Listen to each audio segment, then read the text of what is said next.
लखनऊ में सीएमएस के द्वारा आयोजित अंतर्राष्ट्रीय विश्व न्यायाधीशों का सम्मेलन का समापन हुआ। इसमें भारत के संविधान के अनुच्छेद 51 पर व्यापक चर्चा की गई, जिसमें विश्व शांति का संदेश दिया गया है, आह्वान किया गया है और उस दिशा में प्रयास करने के लिए एक मार्गदर्शन भी किया गया है। समापन के अवसर पर एक लखनऊ घोषणा पत्र जारी हुआ, जिसमें 61 देशों के 250 से अधिक प्रतिनिधियों की सहमति रही और इसमें सभी के सभी बिंदु थे वो आम सहमति के थे। लखनऊ घोषणा पत्र के जो जारी हुआ, इसको दुनिया के जो जितने भी राष्ट्राध्यक्ष हैं, इसके अलावा संयुक्त राष्ट्र संघ को भेजा जाएगा और ये बताया गया कि किस तरह से विश्व में शांति कायम करने के लिए एक नई व्यवस्था का होना जरूरी है। संयुक्त राष्ट्र संघ इसमें नाकाम रहा है और ये बात सही भी हम सब देखते हैं। कैसी विडंबना है कि चीन संयुक्त राष्ट्र सुरक्षा परिषद की स्थायी सदस्य है, उसको वीटो का अधिकार है। क्या है चीन? जो आतंकवाद का खुला समर्थन करता है, उनकी सहायता करता है, संयुक्त राष्ट्र संघ में उनका बचाव करता है और इसके अलावा विस्तारवादी है, उसकी हिंसक गतिविधियां हैं, कर्ज दे के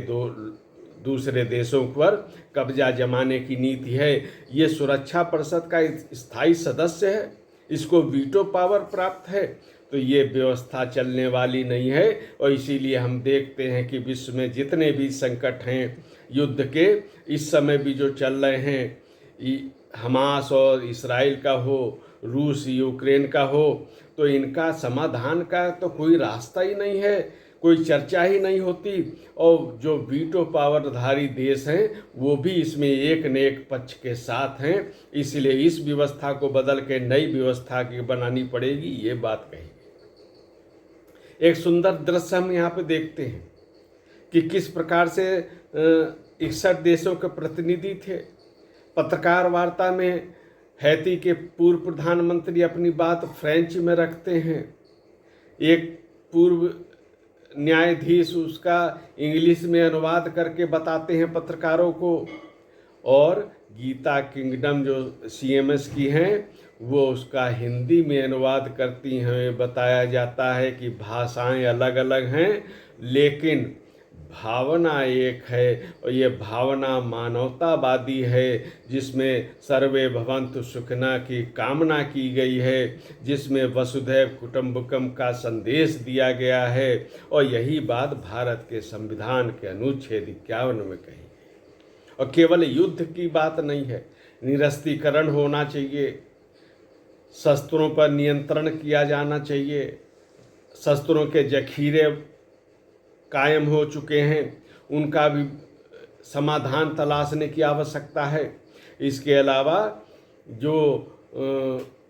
ग्लोबल वार्मिंग है, पर्यावरण का संरक्षण है, ये इस पर भी कार्य करने की आवश्यकता है, नहीं तो मानवता के लिए भविष्य में खतरा उत्पन्न होगा। फिर हम भारतीय चिंतन का उद्घोष देखते हैं, जिसके पृथ्वी सूक्त में पृथ्वी के संरक्षण का, पर्यावरण के संरक्षण का, प्रकृति के संवर्धन का संदेश दिया गया है। यह भारतीय सूक्त पे भी अमल करने की आवश्यकता है, भारत के संदेश पे भी अमल करने की आवश्यकता है। और भ्रष्टाचार जो एक बड़ा मुद्दा है पूरी दुनिया के लिए, अनेक देश इससे प्रभावित हो रहे हैं, तो यह भी एक बड़ा विषय उठाया गया और इसको भी संयुक्त घोषणा पत्र में शामिल किया गया कि भ्रष्टाचार पे रोक के लिए भी एक वैश्विक संस्था होनी चाहिए, क्योंकि बहुत से शासक तो ऐसे हैं जो सरकारी खजाने को भी लूट के अपने व्यक्तिगत कार्यों के लिए कहीं भेज देते हैं, अपने देश से बाहर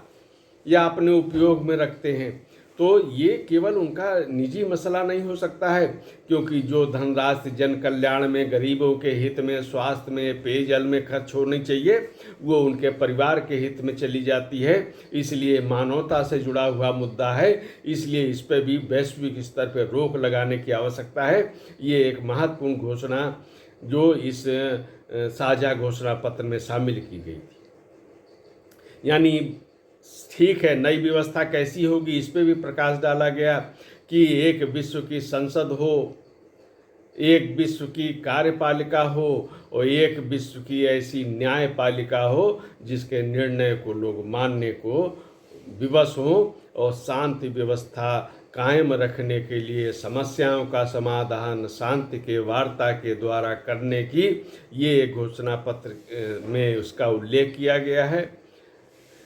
यहाँ जो अतिथि थे उनने डॉक्टर जगदीश गांधी सीएमएस के प्रयासों की सराहना की, उससे अपने जोड़ने का एक अनुभव साझा किया